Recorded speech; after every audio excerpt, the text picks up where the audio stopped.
ఏ పువ్వు ఏ తేటిదన్నది ఏనాడో రాసున్నది, ఏ ముద్దు ఏ మోవిదన్నది ఏ పొద్దు రాసున్నది.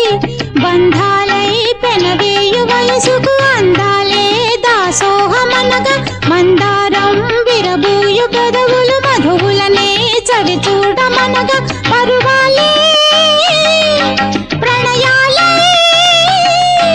స్వప్నాలే స్వర్గాలే, ఎన్నెన్నో శృంగార లీలలు కన్నుల్లో రంగేళి అలదెను. ఆకాశం ఏనాటిదో అనురాగం ఆనాటిది, ఆవేశం ఏనాడు కలిగెను ఆనాడే తెలిసిందది. ఆకాశం ఏనా